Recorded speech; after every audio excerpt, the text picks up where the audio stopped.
De uma tragédia pessoal até a força capaz de encarar o próprio rei das maldições. Protagonista da pré-série Jujutsu Kaisen Zero, Yuta carrega por anos a manifestação mais poderosa e distorcida de amor e culpa. O que começou com um garoto tímido, frágil e assombrado pela perda, se torna uma maldição tão intensa que os alto escalão do mundo Jujutsu decide que ele não deveria continuar vivo. Para eles, Yuta era uma anomalia, um erro da natureza, imprevisível e perigoso demais. Mas tudo mudou quando Satoru Gojo entrou em cena. Em vez de enxergar uma bomba relógio prestes a explodir, Gojo foi um garoto esmagado pela dor e pelo medo, mas com um potencial raro, quase infinito. Ele estendeu a mão justamente quando Yuta acreditava que merecia morrer, oferecendo a ele não só uma segunda chance, mas um propósito. Foi essa escolha que mudou tudo. Pouco a pouco, ninguém mais via apenas um menino de postura escolhida e olheiras profundas. Yuta cresceu, enfrentou seus traumas, entendeu sua própria força e encontrou algo que jamais teve antes. Pessoas que valiam a pena proteger. Assim, o garoto que um dia amaldiçoou a pessoa que mais amava se tornou um dos 4 feiticeiros oficialmente reconhecidos como grau especial, incapaz de transformar dor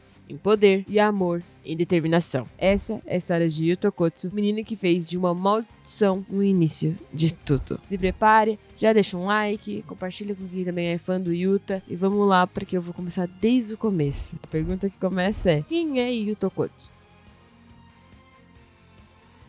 Para entender de verdade quem é Yuta Okkotsu, precisamos voltar ao começo, a infância que moldou o garoto assustado que conhecemos. Yuta não cresceu em um lar de feiticeiros, não fazia ideia de que era maldições ou energia amaldiçoada. Seu mundo era simples, mas duro. A solidão era sua companheira diária. Sua personalidade tímida o transformava em alvo para bullying na escola. Ele vivia com sensação constante de não pertencer a lugar nenhum. Até conhecer Rita Orimoto. Ela era sua única amiga. A única pessoa que tratava com gentileza verdadeira. A conexão entre eles era pura e inocente. Trocaram promessas e Rika lhe deu uma pequena aliança, dizendo que quando crescessem, se casariam. Para Yuta, que nunca teve alguém, Rika não era só uma amiga. Ela era o futuro. Mas então, tudo desabou. Rika morreu em um acidente repentino e cruel, e o mundo de Yuta simplesmente se partiu. No choque e dor, incapaz de aceitar a perda, ele chamou por ela com uma força desesperada que veio do fundo da alma, sem intenções, sem saber o que estava fazendo, sem sequer entender o que era energia amaldiçoada. Yuta realizou o impossível, amaldiçoou a alma de Rika. O que voltou não foi o espírito gentil da garota que amava, mas um espírito vingativo, brutal e poderosíssimo, temido como a rainha das maldições. E mesmo dessa forma monstruosa, os sentimentos de Rika por Yuta continuavam ali, distorcidos, possessivos, obviamente protetores. A partir desse momento, a vida de Yuta virou um pesadelo. Ele se isolou completamente para proteger os outros de Rika, aceitando a solidão como punição por ter amaldiçoado a pessoa que mais amava, mesmo não sabendo que tinha amaldiçoado ela. Passava noites em claro, sufocado pela culpa e pela presença constante daquela maldição gigantesca que o seguia por toda parte. Quando os alto escalão da sociedade Jujutsu finalmente encontrou, viram apenas um desastre ambulante, uma ameaça catastrófica. A sentença foi imediata: execução. E o trágico é que o Yuta concordou. Acreditava que merecia morrer e até tentou tirar a própria vida. Mas a própria Rika, seu tormento e sua guardiã o impediu, prendendo ainda mais a uma existência que não queria. Foi então, no ponto mais fundo do seu desespero, que Satoru Gojo apareceu. Ele foi o único que olhou Yuta e não viu um monstro, ele viu potencial. Viu um garoto esmagado pela dor, mas ainda humano. Desafiando o alto escalão, Gojo suspendeu a execução e ofereceu algo que Yuta não esperava receber de ninguém desde a morte de Rika. Uma escolha. Levou-o para a escola Jujutsu de Tóquio e, com um jeito leve e sério ao mesmo tempo, apresentou um novo caminho. Nada fácil, nada garantido, mas real. Ali, Yuta teria a chance de aprender a controlar seu poder, de entender o que era e, quem sabe, de libertar Rika. Para alguém que já havia aceitado a própria morte, aquilo era assustador e, ao mesmo tempo, irresistível. Foi como se, depois de anos mergulhados em escuridão, uma pequena luz finalmente acendesse. Uma esperança frágil, mas viva. E assim, o garoto amaldiçoado deu o primeiro passo rumo a se tornar um feiticeiro. Chegar à escola Jujutsu de Tóquio foi como atravessar um limiar invisível para Yu Tokotsu. Ele ainda era um garoto quebrado, cercado por medo e por uma energia amaldiçoada tão densa que até quem não era sensível conseguia sentir. Seus futuros colegas Maki Zenin, Panda e Togi Inumaki perceberam imediatamente o perigo que o acompanhava, mas sob a orientação de Satoru Gojo, eles tiveram a chance rara de chegar além da maldição. Ao invés de um monstro, encontraram um garoto perdido tentando sobreviver. Aos poucos, aquele lugar estranho e hostil virou o primeiro ambiente onde Yuta pôde respirar. Entre todos, Maki Zenin foi quem mais marcou o início dessa transformação. Direta, forte e sem paciência para autocompaixão, ela nunca tratou Yuta como frágil. Durante a primeira missão dos dois, quando foram engolidos por uma maldição, Maki faz a pergunta que mudou tudo. Por que você está aqui? A resposta de Yuta: eu quero a confiança para conseguir viver. Foi seu primeiro passo fora da escuridão. Ele então colocou o anel que Rika lhe deu na infância e a chamou de forma consciente. A rainha das maldições respondeu com brutalidade absoluta, destruindo o espírito amaldiçoado ao seu redor. Ali brilhou a primeira faísca de controle. Yuta podia direcionar seu poder, não apenas sofrer por ele. A partir desse momento, começou seu treinamento de verdade. Maki o empurrou sem dó para combate físico e para o uso de katana dado por Gojo. E mesmo sem conseguir acertá-la nenhuma vez, Yuta continuava insistindo dia após dia. Ao mesmo tempo, ele criava laços. Entendia a gentileza por trás da fala amaldiçoada de Togi e descobriu o humor e o calor humano de Panda. Pela primeira vez, Yuta estava construindo amizades frágeis, mas reais, que formavam um chão emocional que ele nunca teve. Tudo isso ruiu de forma brutal em 24 de dezembro de 2016. Suguru Geto atacou a escola para tomar a rainha das maldições para si e deixou Maki, Panda e Inumaki à beira da morte. Ver seus amigos naquele estado despertou algo devastador em Yuta. Não era a raiva impotente de antes, mas a fúria feroz de alguém que finalmente tinha algo precioso para proteger. Nesse choque emocional, ele realizou algo que nem imaginava ser capaz: a técnica reversa amaldiçoada, usando energia positiva para curar ferimentos fatais. Em seguida, ao usar um megafone marcado com o selo do clã Inumaki e ordenar morra, Yuta revela outro absurdo: tinha copiado a fala amaldiçoada de Togi. Geto entendeu na hora. Yu Tokotsu podia replicar técnicas inatas. A luta entre eles foi colossal. Geto, experiente e armado com 70 maldições, contra Yuta, movido por amor, desespero e pela presença brutal de Rika. Mesmo com todo esse desespero, Yuta estava prestes a perder quando Geto quebrou sua katana e se preparou para finalizá-lo. Então Yuta tomou a decisão mais extrema de sua vida. Encostou o anel de Rika nos seus lábios e selou um novo pacto, oferecendo tudo de si, sua própria existência, para que ela liberasse todo o seu poder sem restrições. Não era desespero, era aceitação. O que veio depois foi uma explosão avassaladora de energia amaldiçoada. Rika, em uma forma completa, monstruosa e implacável, destruiu todas as maldições de Geto e deixou o feiticeiro mortalmente ferido. Quando Yuta acordou, esperando pagar com a vida pelo pacto, encontrou seus amigos vivos e Rika se desfazendo diante dele. O elo amaldiçoado enfim havia sido quebrado. A verdadeira Rika Orimoto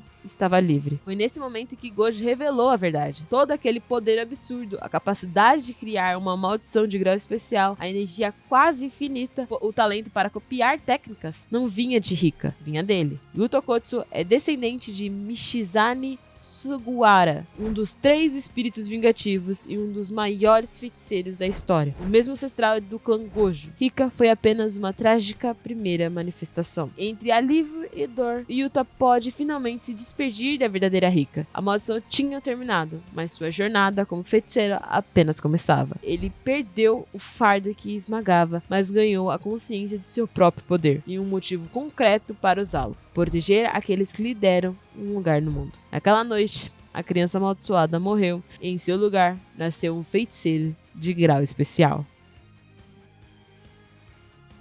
No meses após a libertação de Rika e antes do caos do jogo da matança, Yu Tokotsu passou por uma forja de transformação silenciosa. Longe do Japão, sob a tutela forçada de Miguel, ele não apenas buscou um artefato lendário, a Corda Negra, mas enfrentou a tarefa mais crucial: dominar a imensa energia amaldiçoada que sempre foi sua, e não um presente da maldição. Esse período de exílio e treinamento intensivo apagou os últimos vestígios do garoto inseguro. Ele retornou a Tóquio pós-Shibuya como um feiticeiro de grau especial, plenamente realizado, com uma postura confiante e acompanhado por uma nova manifestação de Rika. Não mais o espírito independente, mas uma extensão sombria e leal a seu próprio poder, um arsenal vivo para suas técnicas copiadas. Sua verdadeira prova de fogo, no entanto, veio na colônia de Sendai durante o jogo do abate, entrando sozinho com o objetivo de acumular pontos para salvar Tsumiki Fushiguro. Yuta encontrou um impasse entre 4 poderes titânicos. Sua primeira ação foi uma declaração silenciosa de força, eliminar o temido feiticeiro encarnado Duruhuva Lakadahal com uma facilidade assustadora. Em seguida, ao enfrentar a maldição Kuruoroshi, ele lutou de forma contida, escondendo seu domínio de técnica reversa amaldiçoada dos observadores astutos, a manipuladora de espaço Takakuro e o canhão de energia Ryu Ishigori. A batalha escalou para um conflito de 3 frentes quando Uro o emboscou. Em meio à troca de golpes que dobravam a realidade, Yuta confrontou a filosofia egoísta de Uro, que contrasta brutalmente com seu próprio credo de proteção. A intervenção de Ryu com o seu granito explosivo transformou o confronto em um combate caótico entre monstros. Yuta invocou Rika em sua plenitude para enfrentar Ryu, enquanto ele próprio duelava com Uro. A tensão culminou em um evento raro e espetacular, a ativação simultânea de 3 expansões de domínio. O domínio de Yuta, amor autêntico e mútuo, um cemitério de katanas onde suas técnicas copiadas se tornam golpes certeiros, colidiu com os domínios dos rivais. A interferência de Kuruoroshi renascido causou o colapso das 3 barreiras, levando um duelo final exaustivo entre Yuta e Ryu. Em um movimento magistral, Yuta revelou ter copiado a técnica de Uro durante a luta e usou para redirecionar o ataque mais poderoso de Ryu de volta contra ele, garantindo a sua vitória. O Ryu não expressou raiva, mas gratidão por finalmente ter tido uma luta satisfatória. A Batalha de Sendai foi mais do que demonstração de poder, foi a consolidação de Yuta como um estrategista frio e um guerreiro com um código cuja força é canalizada por lealdade e um objetivo maior. Imediatamente após, já planejando o próximo passo na guerra, ele recruta Hana Kurusu, a Anjo, usando sua reputação como copiista para arquitetar uma armadilha psicológica contra Sukuna, provando que sua mente era uma arma tão afiada quanto suas técnicas. O momento mais decisivo da saga chegou com a luta entre Satoru Gojo e Sukuna, e todo mundo sabia que aquela batalha definiria tudo. E no meio de toda a tensão, Yu Tokotsu acaba sendo o centro de um plano que ninguém queria imaginar, mas que talvez fosse a única saída se o pior acontecesse. Foi aí que surgiu a pergunta que mudou tudo. E se o Gojo perder? A ideia de Yuta foi tão chocante quanto ousada. Usar a técnica de transplante cerebral de Keijaku para, caso Gojo morresse, colocar seu próprio cérebro no corpo de seu mestre e continuar lutando no lugar dele. Os outros ficaram em choque, não pela técnica, mas pela carga emocional e moral que aquilo colocava sobre Yuta. Mesmo assim, ele não recuou. Para ele, Gojo já tinha sido um monstro sozinho por tempo demais. Se fosse preciso, ele assumiria esse fardo. Antes da batalha, rolou um momento de sinceridade entre os dois. Sem exagero, só Yuta dizendo: você não precisa ser um monstro sozinho. Isso era tudo o que ele acreditava. Quando Gojo finalmente foi derrotado, o plano começou a rodar. Yuta, Takaba e Todo derrotaram Kenjaku, e Rika devorou o corpo do feiticeiro para copiar sua técnica. Com isso feito, Yuta partiu a ajudar Yuji contra Sukuna. Na luta, ele abriu sua expansão de domínio, amor autêntico e mútuo, e junto de Yuji e Rika, tentou executar um plano arriscado: copiar o corte de Sukuna, reforçar a barreira do domínio com a extinção de técnica, tudo para ativar a escada de Jacó e arrancar Sukuna do corpo de Megumi. Yuta chegou perto de conseguir, mas Sukuna revidou com um corte de dividir o mundo, praticamente matando. À beira da morte, Yuta usou seu último recurso, transportou seu cérebro para o corpo morto de Satoru Gojo. Quando ele voltou ao campo de batalha usando aquele corpo, a cena foi surreal. Sukuna notou a cicatriz na cabeça e riu, admirando a ousadia monstruosa de Yuta. Confronto final, vazio ilimitado versus Satuário Malevolente, levou Yuta ao limite absoluto. Ele usou o vazio púrpura, forçou o corpo de Gojo até onde era possível, mas a técnica de Kenjaku tinha limites. Quando o tempo passou, o corpo simplesmente colapsou. Yuta não deu o golpe final, mas seu sacrifício deixou Sukuna vulnerável para os outros finalizarem. No final, ele cumpriu sua promessa, tornou tornou-se um monstro necessário para salvar o mundo. Depois da guerra, algo quase milagroso aconteceu. Rika usou a técnica reversa amaldiçoada para reconstruir aos poucos o corpo original de Yuta, devolvendo seu cérebro e garantindo que ele sobrevivesse, marcado para sempre, mais vivo. Um epílogo mostra um raro momento de paz. Yuta se tornou líder do clã Gojo, honrando o legado de seu mestre e construiu uma vida ao lado de Maki Zenin. Eles tiveram filhos, depois netos, envelheceram juntos e Yuta acabou falecendo por volta de 2080. Pouco depois de Maki, encerrando uma vida que começou cercada de dor e terminou cercada de amor, família e legado. De criança amaldiçoada, a herói, a monstro, a lenda.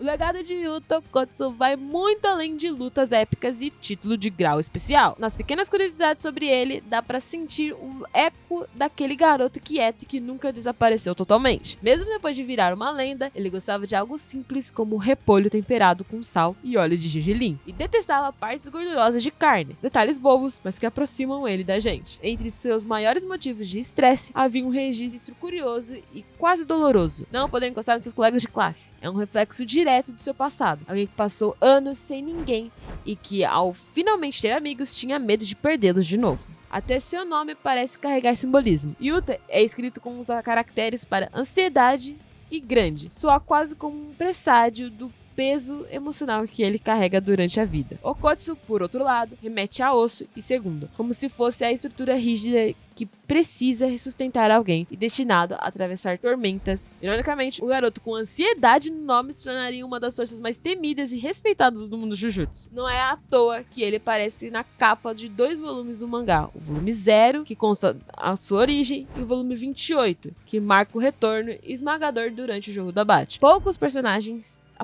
tem suas capas, assim, aparecem 2 vezes na capa. Itadori só conseguiu ter no seu volume 1 e no volume 30, que é o último. E por trás desse personagem tão emocionante, denso, há vozes que completam. No Japão, quem dá a voz a Yuta é Megumi Ogata, a mesma responsável pela dor silenciosa de Shinji Ikari de Evangelho. Uma escolha perfeita para alguém consumido por dor, medo e esperança. No Brasil, Pedro Alcântara assume o papel, o mesmo dublador de Land em Friere, outro personagem marcado por passado, responsabilidade e humanidade. No fim, a história de Yu Tokkotsu é paradoxalmente uma das mais humanas dentro do mundo repleto de maldições. É sobre como a dor, a culpa, a solidão pode ser transformada em força, em contra-apoio, propósito e pessoas que fazem existir valer a pena. Ele começou como uma anomalia, um garoto amaldiçoado pelo amor, virou estudante, herói relutante e estrategista calculado. Foi capaz de enganar o sistema para proteger um amigo e até de sacrificar a própria humanidade para dar ao mundo uma chance contra o mal absoluto. Mas sua maior vitória não foi contra Geto, nem contra o desastre do jogo do abate, nem contra Sukuna. Sua maior vitória foi ter encontrado uma vida